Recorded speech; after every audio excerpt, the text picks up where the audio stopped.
90 ml cinema ಬೆಂಗಳೂರಿಗೆ ಬಂದಿದೆ and we are very excited. And ಈ ಸಿನಿಮಾನ ನಾವು ಸಾಕಷ್ಟು ಪ್ರಚಾರ ಮಾಡಲಿಲ್ಲ, ಪ್ರಮೋಷನ್ ಆಗಿರಲಿಲ್ಲ. ಬಟ್ ಯಾರು ಪ್ರಮೋಷನ್ ಮಾಡಿದ್ರು ಅಂತ ಕೇಳಿದರೆ ಜನರೇ ಪ್ರಮೋಟ್ ಮಾಡಿದ್ರು ಇದನ್ನು. ಆ ರಿಯಾಕ್ಷನ್ ಇದೆಯಲ್ಲ ಜನರದ್ದು, ಅದೊಂಥರ it makes us so happy. Because ಸುಮಾರು ಸಲ ಮೂವಿ ನೋಡಿದ್ದೀವಿ, ನಕ್ಕಿದ್ದೀವಿ, ಎಂಜಾಯ್ ಮಾಡಿದ್ದೀವಿ, but still it feel so fresh every time we watch it. So ಇದರಲ್ಲಿ ನಿಮಗೆ ಸ್ಟಾರ್ಟಿಂಗ್ ಇಂದ ಎಂಡ್ ತನಕ ನಗು ಸಿಗುತ್ತೆ. 90 ml ಪಂದ್ ಟೈಟಲ್ ತೂದೇರ್ಲ ಮಿಸ್ಕನ್ಸೆಪ್ಷನ್ ಇದು ಬರೋಚ್ಚಿ ಮೂವಿಗೋಸ್ಕರ ಬಲೆ ದಯಪನ ಪೂರಗ್ಲಿ ಪನ್ಪೇರು ಹಾನಿಕರ ಪಂದ್ ಬಟ್ ದಾಯಗ ಹಾನಿಕರ ದಾದ ಆಪುಂಡು ಎಂಚ ಆಪುಂಡು ಹೆಲ್ತ್ ಅತ್ತಂದೆ ದಾದ ಆಪುಂಡು ಪನ್ಪಿ ನಾವೇನು ಆಕ್ಚುಲಿ ತೋಜಾದೇರ್. ಬಟ್ ಸಿನಿಮಾ ನೋಡಿದ್ಮೇಲೆ ಪ್ರೇಕ್ಷಕರು ಅದೇ ಹೇಳಿದ್ರು. ಸೊ ಇದು ಟೈಟ್ಲಿಗೂ ಸಿನಿಮಾಕ್ಕೂ ಸಂಬಂಧ ತುಂಬ ಇದಿದೆ. ಸೊ ಸಿನಿಮಾ ಜನರಿಗೆ ತುಂಬ ಇಷ್ಟ ಆಯಿತು. ಸೂಪರ್ ಮೂವಿ, ಆ್ಯಕ್ಟಿಂಗು ಚೆನ್ನಾಗಿದೆ, ಮೂವಿನೂ ಚೆನ್ನಾಗಿದೆ, ಎಲ್ಲನೂ ಚೆನ್ನಾಗಿದೆ, ನೋಡ್ಬೋದು. ಸೂಪರ್ ಆತಂಡ ಎಂಕ್ಲ ವಿನೀತನನ್ನು ಒಂದು ಮೊಟ್ಟೆ ಕತೆ ಹಿಡಿದು ತೂದಿತ್ತ ಒಂಜಿ ಎಲ್ಲ ಕ್ಯಾರೆಕ್ಟರ್ ಹಿಡಿತಾರೆ ಪಂಡ ಇತ್ತೀನಿ ಒಂಜಿ ಹೀರೋ ಆದೊಲ್ಲೇರು. ಸೊ ಮಸ್ತ್ ಖುಷಿ ಆದ ನಂಚದವಾರ ಸೆಟೆ movie first half full comedy ಆದುಂಡು ಅವೇ ಆಯ್ತಾ. ನೆಕ್ಸ್ಟ್ ದ ಸೆಕೆಂಡ್ ಹಾಫ್ ಅವೇ ಒಂದು ಮೆಸೇಜ್ಲ ಕೊಡ್ತಾರೆ. So totally acting wise comedy entertainment good. ಇಂಕುಲ್ ಫ್ಯಾಮಿಲಿದ ಒಟ್ಟಿಗೆ ಬೈದಿತ್ತ ಭಾರಿ ಶೋಕ್ ಆತನ movie and I think wishing all the best to the entire team. Bari shok athande. I think I request everybody to watch this movie at least once. Very good. Character, yeah, I mean the entire characterization, I mean namda entire Tulu speaking team maatirla ottuduttare. I mean everybody is together. So it was a very good movie and I think we should encourage Tulu movies more. Super ಆಯ್ತು, acting ಪೂರ like ಆತಂಡ. Like ಮಾಡ್ದೇರ್ Vineeth super ಮಾಡ್ದೇರ್ acting ಪೂರ ತೂಡೋರ like super, it was good. ಮಸ್ತ್ ಶೋಕ್ ಆಡ್ತಾನೆ, ಮಸ್ತ್ ಇಮೋಷನಲ್ ಇತ್ತು. ಮೂವಿ ಮಸ್ತ್ ಲೈಕ್ ಇತ್ತು, ಸ್ಟೋರಿಲ ಮಸ್ತ್ ಲೈಕ್ ಇತ್ತು, ಶೋಕ್ ಇತ್ತು. ಸೂಪರ್ ಮಸ್ತ್ ಹೆಡ್ ಆಯ್ತು, ಮಸ್ತ್ ಹೆಡ್ ಆಯ್ತು, ಸೋಗಾತ ಮಸ್ತ್ ಸೋಗಾತ.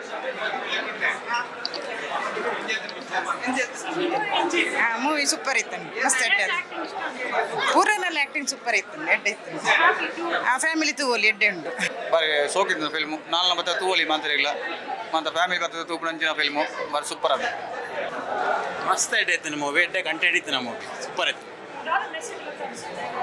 ಆ್ಯಕ್ಚುಲಿ ಈ ಮೂವಿ ಹಿಡಿದಾಗ ಪೂರ 90 ml ಬಂಡ ನಮ್ಮ ಈ ಪರ್ಪನ ಮೂವಿ ತಿಪ್ಪೇರು ಅಂಡ್ ಎಡ್ ಕಂಟೆಂಟ್ ಕ್ರಿಯೇಟ್ ಮಾಡ್ತಾ ಬಂದು ಭಾರಿ ಸೂಪರ್ ಮೂವಿ ಇಟ್ಟ ಒಂದು. ಮತ್ತು ಕಾಂತಾರ 1 and 2 ಎಂಚಾಯ್ ಅಂಡ್ ಅವೇ ರೀತಿ ದನಿದ ಕನ್ನಡ ಕೊಡತ್ರ ಎಡ್ಡೆ ಇಂಪ್ರೂವ್ ಅವು. ಮಸ್ತ್ ಶೋಕ್ ಆತನ್ ಮೂವಿ, ಮಸ್ತ್ ಖುಷಿ ಅಂಡ್ 90 ml ಪಂದ್ ಟೈಟಲ್ ತೂದೇರ್ಲ ಮಿಸ್ಕನ್ಸೆಪ್ಷನ್ ಇದು ಬರೋಚ್ಚಿ ಮೂವಿಗೋಸ್ಕರ ಬಲೆ ದಯಪನ ಪೂರಗ್ಲಿ ಪನ್ಪೇರು ಹಾನಿಕರ ಪಂದ್ ಬಟ್ ದಾಯಗ ಹಾನಿಕರ ದಾದ ಆಪುಂಡು ಎಂಚ ಆಪುಂಡು ಹೆಲ್ತ್ ಅತ್ತಂದೆ ದಾದ ಆಪುಂಡು ಪನ್ಪಿ ನಾವೇನು ಆಕ್ಚುಲಿ ತೋಜಾದೇರ್ ಅಂಚದ್ ಬಾರಿ ಖುಷಿ ಅಂಡ್ ಒಂಜಿ ಬಾಲದ ಆಕ್ಟಿಂಗ್ ಎಂಕ್ ಮಸ್ತ್ ಇಷ್ಟ ಅಂಡ್ ಆ ಬಾಲೆ ಅಂಚ ಆತೆ ಬೊಕ ಮಸ್ತ್ ಗಮ್ಮತ್ ಇತ್ತಂಡ್. ಆ್ಯಂಡ್ ಎಲ್ಲ ಬ್ಯಾಂಗ್ಳೂರ್ಡು ಪಿರೋರ ಪ್ರೀಮಿಯರ್ ಶೋ ಉಂಡು ಅಂಚ ನಿಖಿಲ್ ಮಾತೆ ಇಲ್ಲ ಸಪೋರ್ಟ್ ಮನ್ಪುಲೆ ಬ್ಯಾಂಗ್ಳೂರ್ ದಕ್ಕಿಲ್ ಬಲೆ ತುಳು ಮೂವಿನ್ಗೆ ಎಂದದ್ ಕೊರ್ಲೆ ಸೋಲ್ ಮೇಲೆ. ಟೈಟ್ಲ್ ಸಿನಿಮಾ ನೋಡಿದವ್ರು ಹೇಳ್ತಾರೆ, ಈಗ ಸಿನಿಮಾ ನೋಡೋ ಮುಂಚೆ ತುಂಬ ಇಶ್ಯೂ ಇತ್ತು ಟೈಟ್ಲ್ ಮೇಲೆ. ಯಾಕೆಂದರೆ ಇವನ್ ಸೆನ್ಸರ್ ನಮ್ಗೆ ಟೈಟಲ್ ಮೇಲೆ ಸ್ವಲ್ಪ ಪ್ರಾಬ್ಲಮ್ ಬಂದಿತ್ತು. ಬಟ್ ಸಿನಿಮಾ ಈ ಕತೆಗೆ ಈ ಟೈಟ್ಲ್ ಸೂಟೇಬಲ್ ಅಂತ ನನಗನ್ನಿಸ್ತು. ಸೊ ಕತೆ ಚೆನ್ನಾಗಿದೆ. ಸೊ ಟೈಟ್ಲಿಂದ ಜನರಿಗೆ ಏನು ಪ್ರಾಬ್ಲಮ್ ಆಗೋದಿಲ್ಲ ಅಂತ ಅಂದ್ಕೊಂಡು ಟೈಟ್ಲ್ ಇಟ್ಟಿದ್ದೆ. ಬಟ್ ಸಿನಿಮಾ ನೋಡಿದ್ಮೇಲೆ ಪ್ರೇಕ್ಷಕರು ಅದೇ ಹೇಳಿದರು. ಸೊ ಇದು ಟೈಟ್ಲಿಗೂ ಸಿನಿಮಾಕ್ಕೂ ಸಂಬಂಧ ತುಂಬ ಇದಿದೆ. ಸೊ ಸಿನಿಮಾ ಜನರಿಗೆ ತುಂಬ ಇಷ್ಟ ಆಯಿತು. ಸೊ ನಮ್ಗೆ ಟೈಟ್ಲ್ ಅಷ್ಟೇನಿಗೆ ಪ್ರಾಬ್ಲಮ್ ಬರಲಿಲ್ಲ ಅಂತ ಅನಿಸುತ್ತೆ.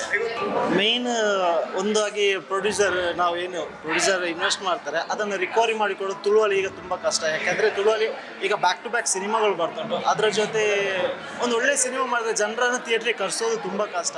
ಸೊ ಅದೊಂದು ದೊಡ್ಡ ಚಾಲೆಂಜ್ ಹೇಳ್ಬೋದು. ಅದು ಬಿಟ್ಟು ಈ ಸಿನಿಮಾ ಇಲ್ಲಿವರೆಗೂ ಬಂದಿರೋದು ಜನರಿಂದ ಅಂತ ಅನಿಸುತ್ತೆ.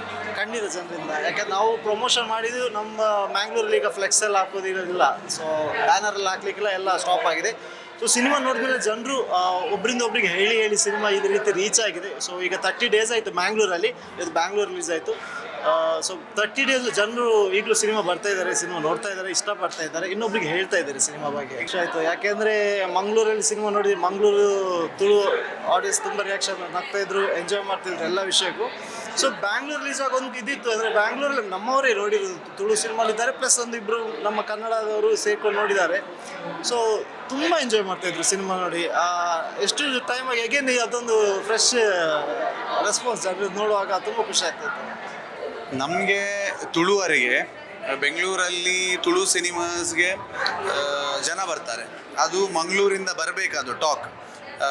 ವಿಶೇಷವಾಗಿ ಆಫ್ಟರ್ 30 ಡೇಸ್ 90 ml ಸಿನಿಮಾ ಬೆಂಗಳೂರಿಗೆ ಬಂದಿದೆ and we are very excited. And ಈ ಸಿನಿಮಾನ ನಾವು ಸಾಕಷ್ಟು ಪ್ರಚಾರ ಮಾಡಲಿಲ್ಲ, ಪ್ರಮೋಷನ್ ಆಗಿರಲಿಲ್ಲ. ಬಟ್ ಯಾರು ಪ್ರಮೋಷನ್ ಮಾಡಿದರು ಅಂತ ಕೇಳಿದರೆ ಜನರೇ ಪ್ರಮೋಟ್ ಮಾಡಿದ್ರು ಇದನ್ನು. ಸೊ 90 ml ಬ್ಯಾಂಗ್ಳೂರಲ್ಲಿ, ಆಸ್ಟ್ರೇಲಿಯಲ್ಲಿ, ಬರ್ಲಿನಲ್ಲಿ, ಇಸ್ರೇಲಲ್ಲಿ, ಆಲ್ ದ GCC ಕಂಟ್ರೀಸಲ್ಲಿ ಅವರೇ ಈ ಸಿನಿಮಾನ ತೆಗೋತಾ ಇದ್ದಾರೆ ನಮ್ಮಲ್ಲಿ ಪ್ಲೇ ಮಾಡಬೇಕು ಅಂತ. ಅಂದರೆ ಒಂದು ಸಿನಿಮಾಕ್ಕೆ ನಾವು ಕೂಡ ಸ್ವಲ್ಪ ಹೆದರಿ ಪ್ರಮೋಷನ್ ಮಾಡ್ತಿದ್ವಿ. ಯಾಕಂತ ಹೇಳಿದರೆ ರಿಯಲಿಸ್ಟಿಕ್ ತುಳು ಸಿನಿಮಾ ಎಷ್ಟು ಜನರ ಮಧ್ಯೆ ವರ್ಕ್ ಆಗ್ತದೆ ಅಂತ ಗೊತ್ತಿರಲಿಲ್ಲ ನಮಗೆ.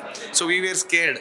ಅಂದರೆ ಪ್ರಮೋಷನ್ಗೆ ಒಂದಷ್ಟು ನಾವು ಜಾತ್ರೆ ಮಾಡಲಿಕ್ಕೆ ಆಗೋದಿಲ್ಲ. ಯಾಕಂದರೆ ಈ ಸಿನಿಮಾ ಇಟ್ಸ್ ವೆರಿ ಸಾಫ್ಟ್, ಅಲ್ಲಲ್ಲಿ ನಗು ಬರುತ್ತೆ ಆ್ಯಂಡ್ ಎಲ್ಲೋ ಒಂದು ಕಡೆ ಟಚ್ ಆಗುತ್ತೆ ಆ್ಯಂಡ್ ಇಟ್ಸ್ ಒಂದು ಸಿಸ್ಟಮ್ಯಾಟಿಕ್ ಆಗಿ ಹೋಗುತ್ತೆ. ಸೊ ಹಾಗಾಗಿ ನಮ್ಮ ಉದ್ದೇಶ ಇರೋದು ತುಳು ಸಿನಿಮಾನ ತುಳುವರಲ್ಲದೆ ಬೇರೆಯವರು ಕೂಡ ನೋಡಬೇಕನ್ನೋ ಒಂದು ಆಸೆ. So that we all grow, ನಮ್ಮ ಭಾಷೆ ಬೆಳೆಯುತ್ತೆ, ಅದರಿಂದ ಸಾಕಷ್ಟು ಆಡಿಯನ್ಸ್ ತುಂಬ ಜನ ಆಗ್ತಾರೆ, ನಮಗೂ ಬೇರೆ ಬೇರೆ ಎಕ್ಸ್ಪೆರಿಮೆಂಟ್ ಮಾಡಬಹುದು. ಸೊ ಆ ನಿಟ್ಟಿನಲ್ಲಿ ಬ್ಯಾಂಗ್ಳೂರಿಗೆ ಬಂದು ತುಳುವರ ಜೊತೆಗೆ ಕೂತ್ಕೊಂಡು ತುಳು ಸಿನಿಮಾ ನೋಡೋದಕ್ಕೆ ಮಜಾ ಆಗುತ್ತೆ. ನಾನು ಬೇರೆ ಸಿನಿಮಾಗಿಂತ ಜಾಸ್ತಿ ನನ್ನ ಸಿನಿಮಾದ ಬಗ್ಗೆ ನನಗೆ ಹೇಳಬೇಕು. ನಾನು ರಾಜ್ ಸೌಂಡ್ಸ್ ಆ್ಯಂಡ್ ಲೈಟ್ಸ್ ಮಾಡಿದವನು, ಮಿಡಲ್ ಕ್ಲಾಸ್ ಫ್ಯಾಮಿಲಿ ಮಾಡಿದವನು, ಅದಕ್ಕೆ ಕತೆ ಬರೆದಿದ್ದೇನೆ, ಪ್ರೊಡಕ್ಷನಲ್ಲಿ ಕೆಲಸ ಮಾಡಿದ್ದೇನೆ, ಆ್ಯಕ್ಟು ಮಾಡಿದ್ದೇನೆ. ಈ ಸಿನಿಮಾ ಮಾಡಬೇಕಾದ್ರೆ ನನಗೆ ತುಂಬ ಟೆನ್ಷನ್ ಆಯಿತು. ಯಾಕಂತ ಹೇಳಿದರೆ ಆ್ಯಸ್ ಅ ಆ್ಯಕ್ಟರ್ ನನಗೆ ಈ ಸಿನಿಮಾದಲ್ಲಿ ಆ್ಯಕ್ಟ್ ಮಾಡೋದಕ್ಕೆ ಭಾಳ ಇಷ್ಟ ಆಯಿತು. ಒಂದು ಆ್ಯಕ್ಟರ್ಗೆ ಏನು ಎಲ್ಲ ಒಂದು ಆರ್ಕ್ ಅಂತ ಬೇಕಾ, ಸೊ ಅದೆಲ್ಲ ಇತ್ತು ನನಗೆ. ಬಟ್ ಒಂದು ನನ್ನ ಮೈಂಡಲ್ಲಿ ಇತ್ತು, ಈ ಸಿನಿಮಾ ವರ್ಕ್ ಆಗುತ್ತಾ, ತುಳುವರು ಇದನ್ನು ಎಕ್ಸೆಪ್ಟ್ ಮಾಡ್ತಾರಾ? ನಮಗೆ ರಾಜ್ ಸೌಂಡ್ಸ್ ಎಲ್ಲ ಅಂದರೆ ಒಂದು ಎಕ್ಸಾಜುರೇಟೆಡ್ ಪಂಚ್, ಇದು ಸಟಲ್ ಪಂಚ್. ಸೊ ಇದು ಆಗದಿದ್ದರೆ ಏನು ಮಾಡೋದು ಅಂತೇಳಿ, ಸೊ ಅದು ಟೆನ್ಷನ್ ಇತ್ತು. ಪ್ರಮೋಷನ್ನೇ ಮಾಡಲಿಲ್ಲ ಆ್ಯಕ್ಚುಲಿ ಅಂತ ಹೇಳಿದ್ರೆ, ಭಯ ಇತ್ತು. ಸೊ ಮತ್ತೆ ಫಸ್ಟ್ ರಿಯಾಕ್ಷನ್ ನೋಡಿ ನಮಗೆ ಗೊತ್ತಾಯಿತು ದಿಸ್ ಸಿನಿಮಾ ಈಸ್ ವರ್ಕಿಂಗ್. ಜನ ನೆಗಡ್ತಾ ಇದ್ದಾರೆ, ಬಾಯಿಂದ ಬಾಯಿಗೆ ನ್ಯೂಸ್ ಹೋಗ್ತಾ ಇದೆ. ಆ್ಯಂಡ್ ನನ್ನ ಸಿನಿಮಾ ಕಂಪೇರ್ ಮಾಡಿದರೂ ಕೂಡ, ನಾನು ಬರೆದಿರೋಂಥ ಕತೆ ಸಿನಿಮಾ ಕಂಪೇರ್ ಮಾಡಿದರೂ ಕೂಡ ಈ ಸಿನಿಮಾ ಸಪ್ರೇಟಾಗಿ ಎಲ್ಲೋ ಒಂದು ನಿಲ್ಲುತ್ತೆ. ಎಲ್ಲ ಚಿತ್ರಗಳಿಂದ ವಿಭಿನ್ನವಾಗಿದೆ. ಇದು ನಾವು ಹೇಳಿದಲ್ಲ, ಜನ ಹೇಳ್ತಿದ್ದಾರೆ. ಅದಕ್ಕೋಸ್ಕರ ಈಗಲೂ ಕೂಡ ಆಫ್ಟರ್ 30 ಡೇಸ್ ನಾವು ಇನ್ನೂ ಕೂಡ ಪುಷ್ ಮಾಡ್ತಾ ಇದ್ದೇವೆ, ಪ್ರಮೋಟ್ ಮಾಡ್ತಾ ಇದ್ದೇವೆ. ನಮಗೆ ಡೆಫಿನೆಟ್ ಆಗಿ ಗೊತ್ತಿತ್ತು ಜನಗಳಿಗೆ ನಿಜವಾಗ್ಲೂ ಇಷ್ಟ ಆಗತ್ತೆ ಅಂತ ಹೇಳ್ಬಿಟ್ಟು. That's why we were actually telling everyone from the day one ಏನಂತ ಹೇಳಿದ್ರೆ, ದಯವಿಟ್ಟು ಥಿಯೇಟ್ರಿಗೆ ಬನ್ನಿ, 90 ml ಟೈಟಲ್ ನೋಡ್ಬಿಟ್ಟು ಯಾರು ಡಿಸೈಡ್ ಮಾಡಬೇಡಿ, ಖಂಡಿತವಾಗ್ಲೂ ಇಷ್ಟ ಆಗತ್ತೆ ಅಂತ ಹೇಳ್ಬಿಟ್ಟು. So the reaction what we are seeing today ಅಲ್ಲ, ನಮ್ಗೆ ಗೊತ್ತಿತ್ತು ಜನ ಖಂಡಿತವಾಗ್ಲೂ ಇಷ್ಟಪಡ್ತಾರೆ ಅಂತ ಹೇಳ್ಬಿಟ್ಟು. ಸೊ ನಾವು ಅನ್ಕೊಂಡ ಹಾಗೆ ಜನ ಇಷ್ಟಪಡ್ತಾ ಇದ್ದಾರೆ ಈ ಮೂವಿನ. So we are very happy because ಇವಾಗ ಆಲ್ರೆಡಿ ನಾನು ಡೈರೆಕ್ಟರ್ಸ್ ಹತ್ರ ಮಾತಾಡ್ತಿದ್ದೆ, ಸುಮಾರು ಸಲ ಮೂವಿ ನೋಡಿದ್ದೀವಿ ನಾವು. ಬಟ್ ಇವಾಗ ಇಷ್ಟು ಜನರ ಜೊತೆ ಮತ್ತೆ ಕೂತ್ಕೊಂಡು ನೋಡಬೇಕಾದ್ರೆ ಆ ರಿಯಾಕ್ಷನ್ ಇದೆಯಲ್ಲ ಜನರದ್ದು, ಅದೊಂಥರ it makes us so happy. Because ಸುಮಾರು ಸಲ ಮೂವಿ ನೋಡಿದ್ದೀವಿ, ನಕ್ಕಿದ್ದೀವಿ, ಎಂಜಾಯ್ ಮಾಡಿದ್ದೀವಿ, but still it feel so fresh every time we watch it. So ಖುಷಿ ಆಯ್ತು ಇವತ್ತು ಬೆಂಗಳೂರಲ್ಲಿ ನಮ್ಮ ಭಾಷೆ and it's my mother tongue. And ಇದು ನನ್ನ 6 ವರ್ಷದ ನಂತರ ಇದು ನನ್ನ ಮತ್ತೊಂದು ಕನಸು. ಯಾಕಂತ ಹೇಳಿದ್ರೆ ಗಿರ್ಗಿಟ್ ಆದ ನಂತರ ಇದು ಮತ್ತೊಂದ್ಸಲ ನನ್ನ ತುಳು ಮೂವಿ ಬೆಂಗಳೂರಲ್ಲಿ ರಿಲೀಸ್ ಆಗ್ತಿರೋದು. So I'm very happy, I am very grateful to all of this people. ಖುಷಿ ಆಯ್ತು ಇವತ್ತು. ಮುಂಚೆ ಹೇಗೆ ಮಾತಿತ್ತು ಅಂತ ಹೇಳಿದ್ರೆ, ತುಳು ಮೂವಿ ಓಡುತ್ತೆ ಬಿಡಿ, 100 days ಏನು 200 days ಓಡುತ್ತೆ, it's not nothing special. Because Tulu movie ಅಂತ ಹೇಳಿದ ತಕ್ಷಣ it's all about comedy. Comedians ಮಾತ್ರ ಹೈಲೈಟ್ ಆಗ್ತಾರೆ. ಅವ್ರದ್ದೊಂಥರ ಅಂದರೆ ಮುಂಚೆ ಹೇಗೆ ಹೋಗ್ತಾ ಇತ್ತು ಅಂತ ಹೇಳಿದ್ರೆ, ಮೋಸ್ಟ್ ಆಫ್ ದ ಮೂವೀಸ್ ತುಳುವಲ್ಲಿ ಒಂದು ಸ್ವಲ್ಪ ಔಟ್ ಆಫ್ ದ ಟ್ರ್ಯಾಕ್ ಕಾಮಿಡೀಸ್ಗಳು ಹೋಗ್ತಾ ಇತ್ತು. ಆ ಒಂದು ಸಬ್ಜೆಕ್ಟ್ ಏನಿದೆ ಅದಕ್ಕೂ ಕಾಮಿಡಿಗೂ ಲಿಂಕ್ ಆಗ್ತಾ ಇರಲಿಲ್ಲ. ಆ ಥರ ಮಾತುಗಳು ಓಡಾಡ್ತಾ ಇತ್ತು ಜನಗಳಲ್ಲಿ. ಸೊ ಜನಗಳು ಸುಮಾರು ಟೈಮಿಂದ ನೋಡಿ ಅವ್ರಿಗೊಂಥರ ಚೇಂಜಸ್ ಬೇಕಿತ್ತು. So they use to ask, okay ನಮಗೆ ಪ್ರತಿ ಸಲ ತುಳು ಮೂವಿ ನೋಡಿದಾಗ ಅದೇ ಕಾಮಿಡಿ, ನಾವು ಅದು ನಾಟಕದಲ್ಲೂ ನೋಡ್ತೀವಿ, ಇಲ್ಲೂ ನೋಡ್ತೀವಿ, ಏನು ಸ್ಪೆಷಲ್ ಅಂತ ಕೇಳ್ತಾ ಇದ್ರು. So we have come up with something new this time. Because ಇದು ಐ ಥಿಂಕ್ ಅಲ್ಲ, this is for sure this is the first realistic Tulu movie ನಮ್ಮದು ಇವಾಗ ರೀಸೆಂಟ್ ಟೈಮ್ಸಲ್ಲಿ ರಿಲೀಸ್ ಆಗಿರೋದು. ಸೊ ಜನ ಅದನ್ನು ಹೇಗೆ ಎಕ್ಸೆಪ್ಟ್ ಮಾಡ್ತಾರೆ ಆ್ಯಂಡ್ ಆ ಟೈಟಲ್ನ ಹಿಡ್ಕೊಂಡು ಹೇಗೆ ಎಕ್ಸೆಪ್ಟ್ ಮಾಡ್ತಾರೆ ಅನ್ನೋದೊಂಥರ ದೊಡ್ಡ ಚಾಲೆಂಜ್ ಇತ್ತು. ಬಟ್ ಡೆಫಿನೆಟ್ಲಿ ಜನ ನಮ್ಮ ಹತ್ರ ಚೇಂಜ್ ಏನು ಬೇಕು ಅಂತ ಕೇಳ್ತಾ ಇದ್ರಲ್ಲ, so they are saying it today. So they enjoying it also. So in coming days ನಾವು ಇನ್ನು ಎಕ್ಸ್ಪೆರಿಮೆಂಟ್ಗಳು ಈ ಥರ ಮಾಡ್ಬೋದು ಅನ್ನೋದಕ್ಕೆ ನಮ್ಗೆ ಇವತ್ತೊಂದು ಸ್ವಲ್ಪ ಏನೋ ಗ್ಯಾರಂಟಿ ಸಿಕ್ಕಿದೆ. ಇವಾಗ ನಮ್ಮ ಊರಿನವರೇ ಮಾಡಿರೋ ಪಿಕ್ಚರ್ಸ್ ತುಂಬ ಚೆನ್ನಾಗಿದೆ. ನೀವು ಸ್ಟಾರ್ಟಿಂಗಲ್ಲಿ ಬಂದು ಕೂಡ ಎಂಡ್ ತನಕ ಬರೀ ನಗಾಡ್ತಾ ಇರ್ಬೋದು. ಯಾಕಂದರೆ ತುಳುವಿನಲ್ಲಿ ತುಂಬ ಏನು ಸ್ಪೆಷಲ್ ಅಂತಂದರೆ ನಗೋದು ಒಂದು ಸ್ಪೆಷಲ್ ಆಗಿರುತ್ತೆ. ಸೊ ಇದರಲ್ಲಿ ನಿಮಗೆ ಸ್ಟಾರ್ಟಿಂಗಿಂದ ಎಂಡ್ ತನಕ ನಗು ಸಿಗುತ್ತೆ. ಕುಡಿತದಿಂದ ನಾವು ನಮ್ಮ ಫ್ಯಾಮಿಲಿ ಕೊರೋ ನೋವಾಗಿರ್ಬೋದು, ಹಾಗೆ ಫ್ರೆಂಡ್ಸಿಗೆ ಕೊರೋ ಖುಷಿ ಕೂಡ ಆಗಿರ್ಬೋದು, ನಮ್ಮ ಅಕ್ಕಪಕ್ಕದ ಮನೆ ಆಗಿರೋ ಕಿರಿಕಿರಿ ಆಗಿರ್ಬೋದು. ಇದರದೆಲ್ಲ ಕತೆ ಈ ಒಂದು ಕಥೆಯಲ್ಲಿದೆ. ಎಲ್ಲರೂ ಬನ್ನಿ, ಆ ಪಿಕ್ಚರ್ನ ಗೆಲ್ಲಿಸಿ. ಕನ್ನಡದಲ್ಲೂ ಕೂಡ ಬರ್ತಿದೆ. ಆ ತುಳುವಿನ ತುಳುವರೆಲ್ಲ ಬಂದ್ಬಿಟ್ಟು ತುಳು ಪಿಕ್ಚರ್ ನೋಡ್ಬಿಟ್ಟು ಥಿಯೇಟ್ರಲ್ಲಿ ನೋಡ್ಬಿಟ್ಟು ಪ್ರೋತ್ಸಾಹಿಸಿ. ಹಾಗೆ ಕನ್ನಡದಲ್ಲಿ ಬಂದಿಲ್ಲ ಕನ್ನಡಿಗರೆಲ್ಲ ಬಂದ್ಬಿಟ್ಟು ಮತ್ತೆ ಪಿಕ್ಚರ್ನ ಥಿಯೇಟ್ರಲ್ಲಿ ನೋಡಿರಿ. ಯಾರು OTTಗಾಗಲಿ ಯೂಟ್ಯೂಬ್ ಆಗಲಿ ಕಾಯಬೇಡಿ. ದಯವಿಟ್ಟು ಕನ್ನಡ ಪಿಕ್ಚರ್ ನಮ್ಮ ತುಳು ಪಿಕ್ಚರ್ನ ಥಿಯೇಟ್ರಲ್ಲಿ ನೋಡಿಬಿಟ್ಟು ಎಲ್ಲರ ಸಕ್ಸಸ್ಗೆ ಕಾರಣ ಆಗಿ ಅಂತ ಹೇಳ್ತೀವಿ. ನಮ್ಮ ಕಾರ್ಯಕ್ರಮಗಳನ್ನ ನೀವು ನೋಡ್ತಾ ಇದ್ರೆ ನಮ್ಮ ಚಾನೆಲ್ ಅನ್ನ ಸಬ್ಸ್ಕ್ರೈಬ್ ಮಾಡಿ ಪಕ್ಕದ ಬೆಲ್ ಐಕಾನ್ ಒತ್ತಿ ನಮ್ಮನ್ನ ಬೆಂಬಲಿಸಿ. ಹಾಗೆ ನಮ್ಮ ಕಾರ್ಯಕ್ರಮಗಳನ್ನ ಲೈಕ್ ಮಾಡಿ, ಕಮೆಂಟ್ ಮಾಡಿ, ಅದನ್ನ ಬೇರೆಯವರಿಗೂ ವಾಟ್ಸ್ಆಪ್ ಮೂಲಕ ಶೇರ್ ಮಾಡಿ. ನೀವು ಹೀಗೆ ಮಾಡಿದಾಗ ನಮ್ಮ ಚಾನೆಲ್ ಮತ್ತಷ್ಟು ಜನರಿಗೆ ತಲುಪಲು ನೀವು ನಮ್ಮೊಂದಿಗೆ ಸಹಕರಿಸಿದ ಹಾಗಾಗುತ್ತೆ. ಇದು ನೀವು ಯಾವುದೇ ಖರ್ಚಿಲ್ಲದೆ ಕೆಲವೇ ಸೆಕೆಂಡುಗಳಲ್ಲಿ ನೀಡಬಹುದಾದ ಸಹಕಾರ. ಧನ್ಯವಾದ.